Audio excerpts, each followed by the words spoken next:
Hello students, welcome to all of you in my YouTube channel true hope pharmacy. Hope करता हूँ आप सब अच्छे होंगे। तो मैं स्टार्ट करने जा रहा हूँ एंटी प्लेटलेट ड्रग का पार्ट 2, जो कि आपका दिया हुआ है B pharm 5th semester pharmacology unit 2 में।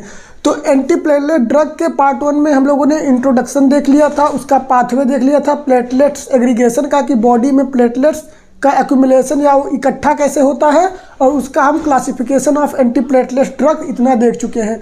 तो क्लासिफिकेशन में हम लोग पहला पढ़ चुके थे थ्रोम्बोजेंस सिंथेसिस इनहिबिटर। अब हम आज की पार्ट 2 वीडियो में बात करेंगे जो है फास्फोडाइल एस्ट्रेज इनहिबिटर, आप यहाँ देख सकते हैं। तीसरा है एडीपी एंटागोनिस्ट, चौथा है ग्लाइकोप्रोटीन IIA/IIB रिसेप्टर एंटागोनिस्ट। तो इतने के बारे में देखेंगे। तो आप पहले इसका पिछला पार्ट 1 वीडियो देख लीजिए, जिससे आपको पूरा टॉपिक क्लियर हो जाए। तो बिना देर किए हुए जो है फटाफट चैनल को सब्सक्राइब कर लीजिए और नीचे दिए हुए बेल आइकन को दबाकर ऑल करिए, जिससे हमारे वीडियो के सभी नोटिफिकेशन आपको सबसे पहले मिल जाए जब भी वीडियो हम अपलोड करें। तो चलिए आज की लेक्चर वीडियो हम शुरू करते हैं।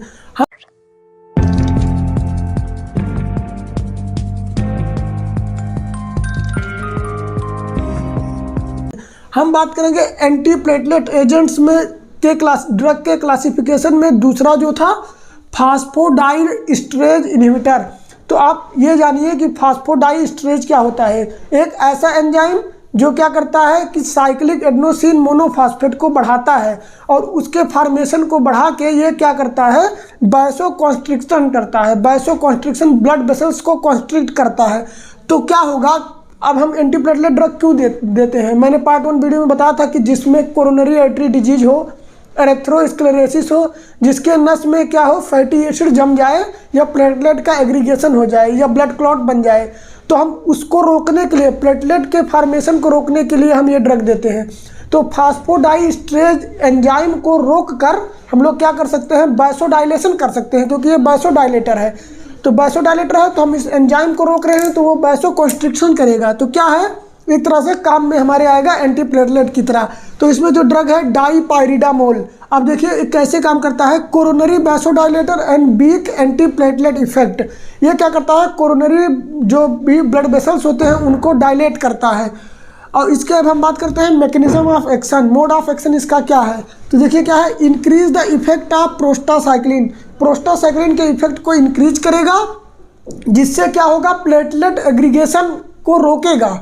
और दूसरा इसका मैकेनिज्म है, हाई कंसंट्रेशन में जब हम इस ड्रग को देंगे तो फास्फोडाइल एस्ट्रेज को इनहिबिट करेगा, जिससे क्या होगा, साइक्लिक एएमपी का फॉर्मेशन बढ़ेगा। और जब साइक्लिक एएमपी का फॉर्मेशन बढ़ेगा तो वैसोडाइलेशन होगा। वैसोडाइलेशन होने की वजह से इंक्रीज ब्लड फ्लो। तो उस एरिया में, उस कोरोनरी आर्टरी में जहाँ पे ब्लॉकेज था, उस ब्लॉकेज में क्या होगा, जब ब्लड डायलेट होंगे ब्लड वेसल्स, तो ब्लड फ्लो बढ़ाएंगे, जिससे जो है आसानी से क्या होगा, ब्लड का फ्लो होगा हार्ट में। तो कोरोनरी पेशेंट में या एरेथ्रोस्क्लेरोसिस पेशेंट में हम ये ड्रग देते हैं।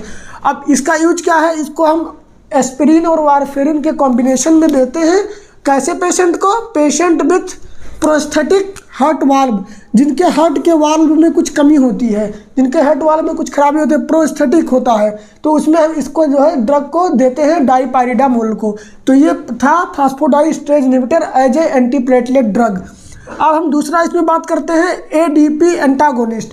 एडीपी क्या है, एडेनोसिन डाइफॉस्फेट क्या है, फास्फेटेज एक एंजाइम होता है, जिसको हम रोक के हम एंटीप्लेटलेट इफेक्ट लेंगे। कैसे लेंगे, इसमें जो ड्रग आते हैं आपके टिक्लोडिपिन एंड क्लोपिडोग्रेल। तो बेसिकली जो टिक्लोडिपिन होता है इसका यूज नहीं किया जाता, क्योंकि ये सेफ नहीं है, और ज़्यादातर जो है क्लोपिडोग्रेल का यूज किया जाता है। कैसे किया जाता है, इसका मोड ऑफ एक्शन हम देख लेते हैं यहाँ पे। Inhibit the binding of ADP, adenosine diphosphate के बाइंडिंग को रोकेगा टू इट्स रिसेप्टर, एडीपी के रिसेप्टर पे बाइंड होने से, जिससे क्या है, इरिवर्सिबली ब्लॉक कर देगा एडीपी रिसेप्टर को। अब क्या होगा, सिनर्जिस्टिक एक्शन विथ एस्पिरिन। तो आप ये समझ गए कि एडीपी एडेनोसिन डाइफॉस्फेटेज एक एंजाइम होता है, उसके रिसेप्टर पे उसको बाइंड होने से रोक देंगे, जिससे वैसोडाइलेशन इफेक्ट आएगा और जो है ब्लड फ्लो बढ़ेगा। अब क्या होगा, synergistic action with aspirin. Aspirin के साथ ये जो है सिनर्जिस्टिक या एडिटिव एक्शन दिखाता है, ज़्यादा एक्शन दिखाएगा। और देखिए यहाँ क्या है, third point, clopidogrel is safer than ticlopidine. Ticlopidine से ज़्यादा सेफ होता है क्लोपिडोग्रेल। यूजेज में देखिए क्या है, थ्रोम्बोप्रोफाइलैक्सिस इन कोरोनरी एंजियोप्लास्टी।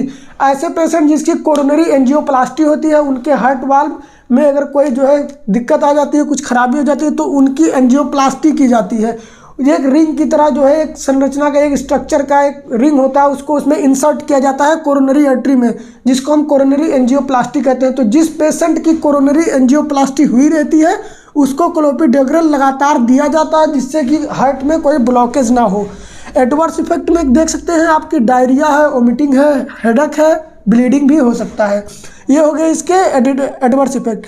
अब हम बात करते हैं चौथी कैटेगरी जो है एंटीप्लेटलेट एजेंट्स की, glycoprotein IIA flash IIB receptor antagonist. देखिए ग्लाइकोप्रोटीन IIA रिसेप्टर जो होता है ये प्रेजेंट होता है बेसिकली प्लेटलेट्स के सरफेस पे। प्लेटलेट के सरफेस पे ये जो है रिसेप्टर होते हैं। इस रिसेप्टर से क्या होता है, आपके जितने भी ब्लड क्लॉट करने वाले फैक्टर्स होते हैं, जैसे इसमें आपके आएंगे फाइब्रिनोजन, बाइट्रोनेक्टिन एंड वाल्विलेवरांड फैक्टर, तो ये सब फैक्टर होते हैं ब्लड क्लॉट करने के लिए। तो जब भी प्लेटलेट के सरफेस पे glycoprotein receptor IIA flash IIB receptor present होगा तो उससे ये सब फैक्टर्स बाइंड करेंगे, और ये फैक्टर जब बाइंड करेंगे तो क्या होगा कि वहाँ पे एग्रीगेशन होगा, प्लेटलेट इकट्ठा होंगे, बॉडी में एक्यूमुलेट्स होंगे और क्या करेंगे, कहीं ना कहीं ये ब्लॉकेज करेंगे। तो हम क्या करेंगे, कोई ऐसा ड्रग देंगे जो इस रिसेप्टर को ही ब्लॉक कर दे। रिसेप्टर को ब्लॉक करेगा तो ये फैक्टर्स उससे बाइंड नहीं हो पाएंगे, जो भी ब्लड क्लॉटिंग के फैक्टर हैं, और जो क्या होगा, प्लेटलेट का एग्रीगेशन नहीं होगा। तो इसमें देखिए क्या है, फाइब्रिनोजन बिट्रोनिक्टिन वाल्विलेवरांड फैक्टर बाइंड करता है ग्लाइकोप्रोटीन रिसेप्टर से और प्लेटलेट का एग्रीगेशन होता है। तो यहीं पे ये ड्रग काम करेगा एफसिक्सिमैब, जो क्या करेगा, ग्लाइकोप्रोटीन रिसेप्टर को एंटागोनाइज करेगा, उससे उसको बाइंड नहीं होने देगा ये जो फैक्टर्स हैं। तो क्या होगा, यहाँ पे हमारा इनहिबिट होगा, प्लेटलेट का एग्रीगेशन नहीं होगा। पहला ड्रग है एफसिक्सिमैब जो कि क्या है, मोनोक्लोनल एंटीबॉडी होता है, जो कि glycoprotein IIA flash IIB receptor से बाइंड करके इनहिबिट करता है प्लेटलेट एग्रीगेशन को। यूजेज में patient with coronary artery angioplasty, यही यूज इसमें भी है कि ऐसे पेशेंट जिनकी कोरोनरी एंजियोप्लास्टी हुई रहती है उनमें इन ड्रग का यूज करते हैं। अब देखिए दूसरा इसमें ड्रग है एप्टीफिवेटाइड एंड टोराफिवेन। ये क्या है, बेसिकली पेप्टाइड्स होते हैं, और पेप्टाइड्स होने की वजह से इनको हम IV इन्फ्यूजन देते हैं, क्योंकि ये जल्दी से मेटाबोलाइज होकर डिग्रेडेट हो जाते हैं, जल्दी से बॉडी से एक्सक्रीट आउट हो जाते हैं, इसीलिए इसको हम IV देते हैं, इंट्रावेनसली इन्फ्यूजन के थ्रू देते हैं। अब क्या है, ये दोनों ही ड्रग शॉर्ट एक्टिंग होते हैं, इसीलिए इनका यूज एंजाइना और मायोकार्डियल इंफ्रक्शन में भी किया जाता है। दूसरा है प्रोस्थेटिक हार्ट वाल्व, जिनमें हार्ट के वाल्व में कोई प्रॉब्लम होती है, एंट्रियो AB शंट्स, मतलब आर्टेरियो वेंट्रिकुलर शंट होता है, उनके इस वाल्व में कुछ कमी होती है तब देते हैं। तीसरा यूज इसमें है कोरोनरी एंजियोप्लास्टी में भी इसका यूज है, और हीमोडायलिसिस, जब ब्लड का डायलिसिस करते हैं तो भी ये ड्रग देते हैं टोराफिवेन, जो कि काम करता है एक तरह से एंटीप्लेटलेट की तरह, कि ड्यूरिंग डायलिसिस के दौरान जो है प्लेटलेट का एग्रीगेशन ना हो ब्लड में। तो ये था आपका पूरा एंटीप्लेटलेट ड्रग, जो कि 2 पार्ट में, पार्ट 1 और पार्ट 2, जो कि आप पूरा देख लीजिए, आपको पूरा जो है कॉन्सेप्ट क्लियर हो जाएगा। अब हम इसके नेक्स्ट वीडियो में बात करेंगे फार्माकोलॉजी 5th सेमेस्टर की फार्माकोलॉजी यूनिट 2 की last topic plasma volume expander के बारे में। तब तक के लिए till then bye bye, take care, have a nice day.